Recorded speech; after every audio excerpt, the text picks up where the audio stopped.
Hello everyone and welcome to our class. This class is Hospitality and Tourism Customer Experience and Engagement. Throughout the course of this presentation, I'm going to be showing you what to expect during the course of the semester. We will be offering this class in both modalities, online and face-to-face. Therefore, I will make some distinctions throughout the course of the presentation for those of you who are taking the online section and those of you who are actually taking the face-to-face section. In this presentation, I'll go ahead and introduce myself, explain a little bit about my background, and then we're going to go over the administration of the class. So what to expect as far as readings, as far as what materials to have, and what assignments to complete. And finally, we're going to go over some of the topics that we will cover throughout the course of the semester. My apologies in advance to those who are taking the face-to-face class. I will not be present on Tuesday of the first week of class. However, I will be present on Thursday and thereon forwards. I'm currently in a RIT sponsored trip, so I look forward to meeting you in person upon my return. Those of you who are on the online section, I look forward to meeting you virtually over the course of this semester. So a little bit about myself. I am originally from Puerto Rico. More specifically, my hometown is called Aguadilla. It's a town in the northwest side of the island. I grew up in Aguadilla, and I actually went to high school there and stayed, until it was time for me to go to college. After leaving my hometown, I did a bachelor's at the University of Puerto Rico at Maya West. It was a Bachelor of Science in Business Administration. I double major in Human Resource Management and Marketing. After finishing my education with the University of Puerto Rico, I went over to Purdue, where I pursued my master's in hospitality management. After pursuing my master's in hospitality management, I went to Florida to work in the industry for a little bit, and then eventually came back to Purdue for the PhD. A little bit about my work experience. So between my master's and my PhD, I had the opportunity to work as a front office manager for Marriott. I also had the opportunity to work as a financial advisor for a financial investment firm. Additionally, I've worked as a mystery shopping and a consultant for hospitality firms, essentially helping them understand how their service is stacking up against the standards from some of the rating agencies so that they will be ready for their star and diamond evaluations later on. Additionally, I've had some restaurant management experience managing the front of the house of our restaurant. So that's also kind of an interesting insight that I hope to bring into the class. In 2018, I decided to go for my PHR Professional Human Resource Certification. At the time, I was teaching a lot of human resource management classes, and being that my undergrad was in HR, I always had the desire to get certified, but different things got in the way of that, and as a thing of personal achievement, I got my PHR, and I was in a sense I was trying to make sure that what I teach in the class actually matches what the industry standards should be for a professional. So I think that was a really, really good exercise for me to go on at this point. So my research is focused on two primary areas. One of them is this area of consumer behavior or services marketing. So what I'm mostly known for is this research on customer delight. So in other words, how to get customers engaged, not just at an attitudinal level, but at a more emotional, deeper level. And we're going to discuss this topic of customer delight as we go throughout the semester. I've also done quite a few studies on electronic word of mouth. So, all your online reviews, all the feedback that customers post online. So certainly have some insights to share with you on that regard. I've studied topics related to service quality and value co-creation, which are also topics that we will discuss throughout the course of this semester. Kind of my secondary area of research is in human resource management, and particularly I've looked at the impact of asynchronous or one-way video interviews on the selection process of employees. I've also done some studies related to compensation and benefits, as well as management training and development. So for fun, I do a couple different things. I do ballroom dancing. I currently take lessons, things like waltz, tango, cha-cha, rumba, foxtrot, and swing. I also enjoy watching movies, hiking. I do like to travel, as much as I can within reason. And I also am part of a choir. So a little bit about what to expect in this class. So you're going to have some videos in the online section, and these are light board videos. So you will see that they're filmed in a room that is a little bit darker, and you will see that I use some markers that are fluorescent. So you will see kind of that on a screen, and I think it's a pretty good way to illustrate a few concepts that I definitely want to make sure that you guys get. There will also be some reading, materials. There'll also be some external videos that I point you out to, or some external articles that I point you out to as well. You will have some narrated PowerPoint presentations, such as the one that you are actually seeing at the moment. Um, and in addition to that, we're going to be doing some case studies, and I'm going to tell you a little bit about how to get those here in a second.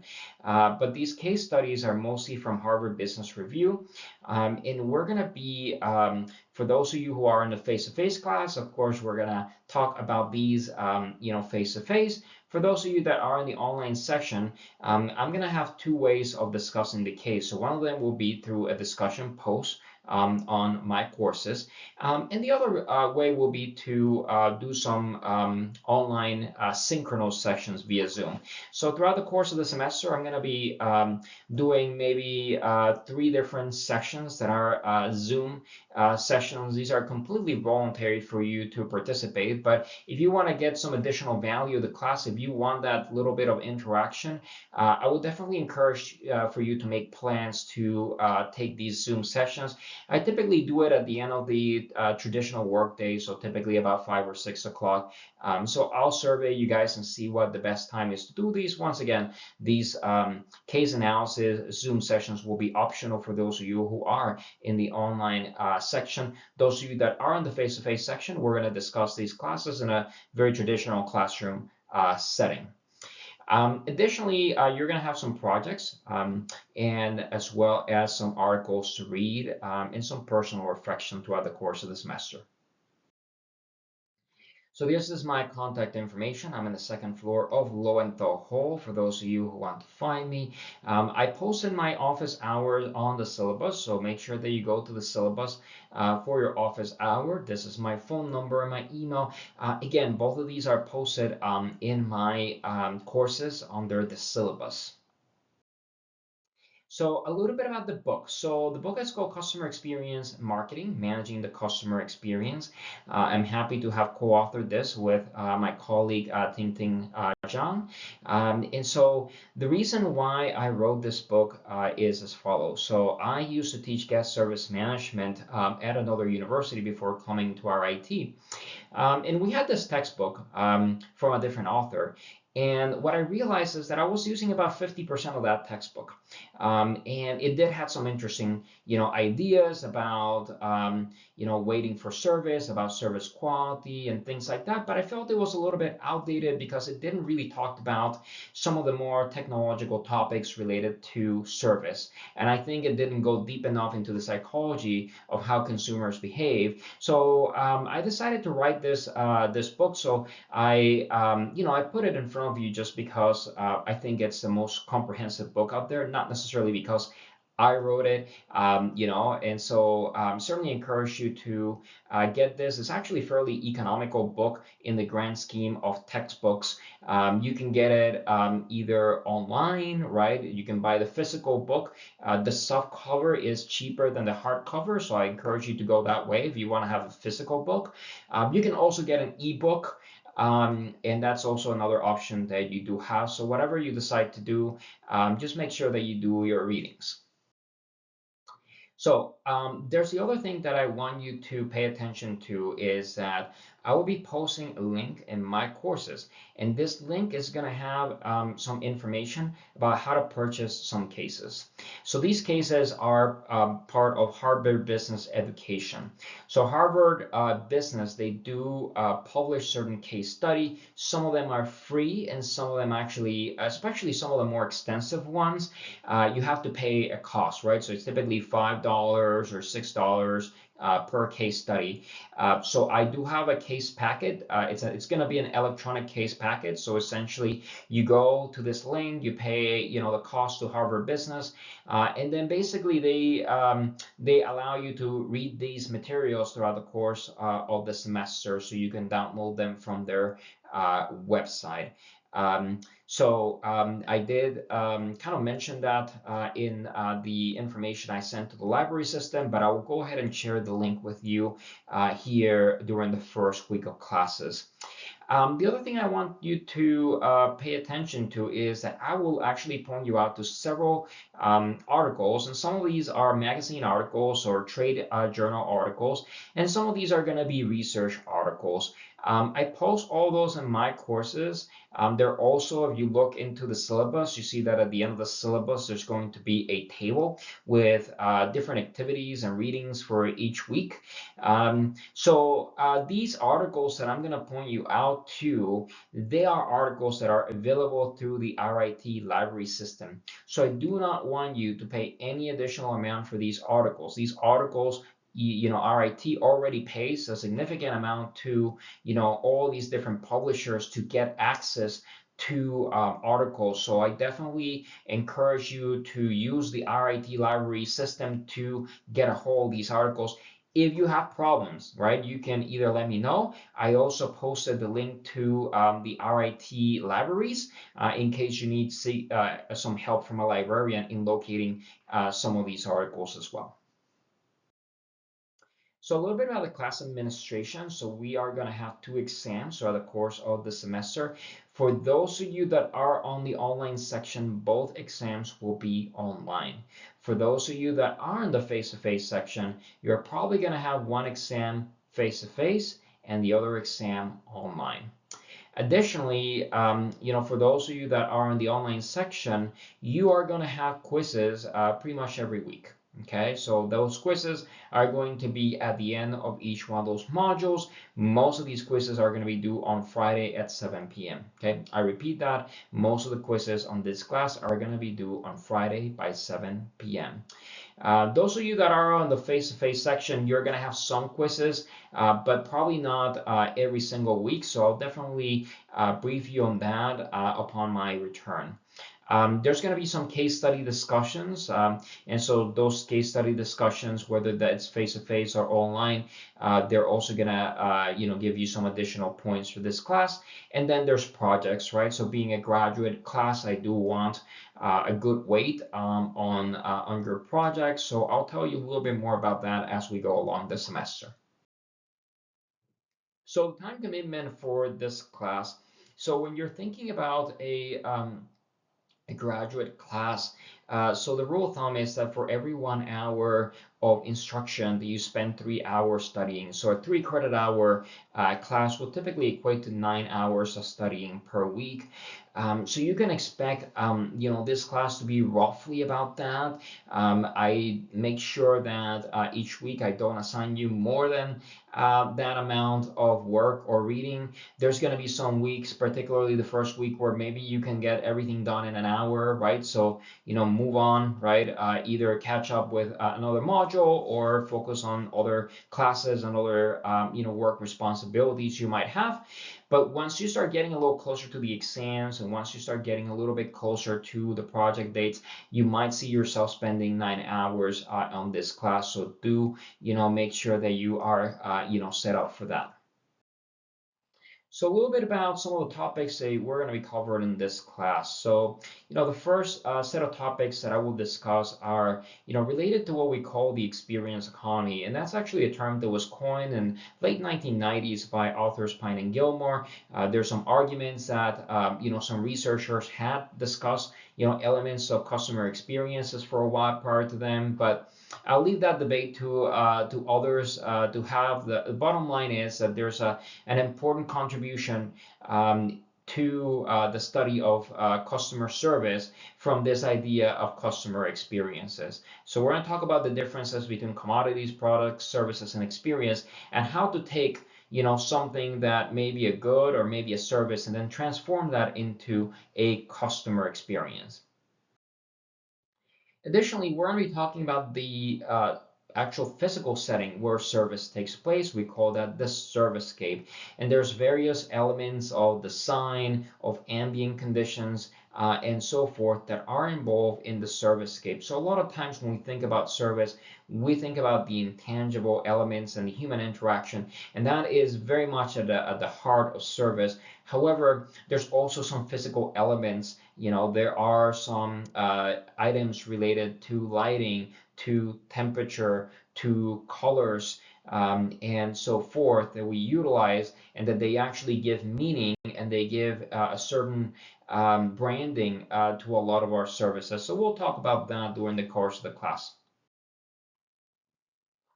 The other thing that I wanted to relate throughout the course of this class is this idea of customer satisfaction, customer delight, right? How do we satisfy? How do we delight the guests? How do we measure, right, their level of engagement, both in terms of attitudes and emotion? So we're going to get a little bit into the psychology of those things throughout the course of this class and give you some practical tools to actually implement as a manager in the services industries. Additionally, we're going to talk about value co-creation and customization. So when we think about the traditional paradigm of service, right, we think about one company creating the service and the customer actually consuming the service. The reality is that there's a lot of products and services that are actually co-produced or co-created. So in other words, a customer gives insights and gives ideas and participates in that co-creative process of the service. So we're going to be discussing that in more depth. Additionally, one of the things that has actually transformed service quite a bit over the last couple of decades has been technology. So how do we integrate technology into service? What kind of technology do we integrate, and for what purpose does it serve, right? So are we implementing technology to improve the efficiency, to improve the service, to customize the experience, to reduce errors? So there's different purposes and there's different technologies that we're going to be discussing throughout the course of this class. Now, no matter how well you design service, sometimes things go wrong. And so part of the job of this class is to prepare you for how to address problems both individually and systematically, right? So when you think about service quality, we're thinking about how do we create a service that does not fail, that, or fails in a very, very minimal amount of time, right?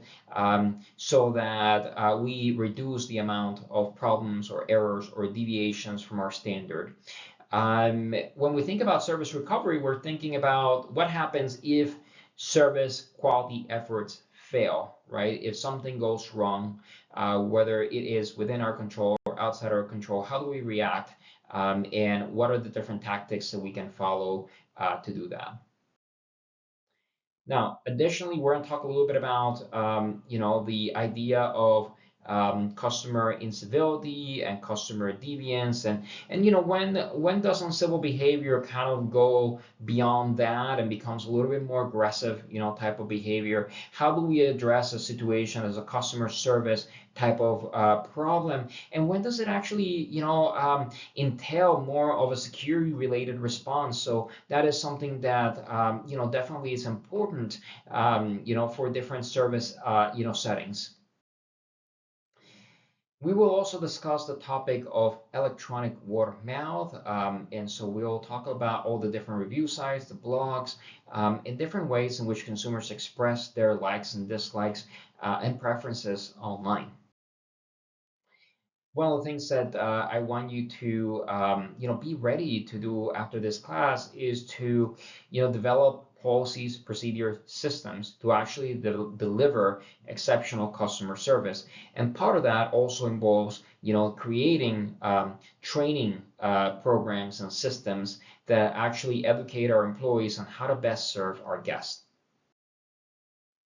In this class, you will also learn about customer loyalty and loyalty programs. And we'll learn a little bit about how to customize that guest experience, especially with some of the data that we have from our guests.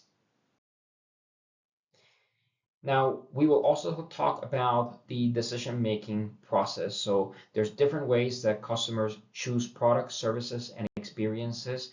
And there's some of these influences that might be related to individual or media influences or social influences from their peer groups. So we'll talk a little bit about how customers actually make decisions. How does it impact our various businesses? And then we'll talk a little bit about the concept of authenticity and creating an authentic experience. Many of our services, we actually interact with customers from different nationalities. So how do we create service that actually fulfill the needs of all these different nationalities is something that we need to be mindful of. I also want to mention that this class, being in the hospitality industry, yes, we're going to use multiple, examples from various hospitality-related businesses such as hotels, restaurants, events, country clubs, casinos, theme parks, and so forth. However, the way that I'm teaching this class is so that you can actually apply any of these concepts to any other industries that are service related. So, for example, if you happen to be in the retail trade, if you happen to be on the transportation industry, if you happen to be in the financial industries, right? All these are service industries. They all have some element of customer interaction. And so it's important to actually create some of these more universal principles, right? That you will learn and then apply to whatever industry you see yourselves throughout the course of your career. That has been everything that I have to say for this very first week of the semester. I encourage you to look into my courses on the announcements page.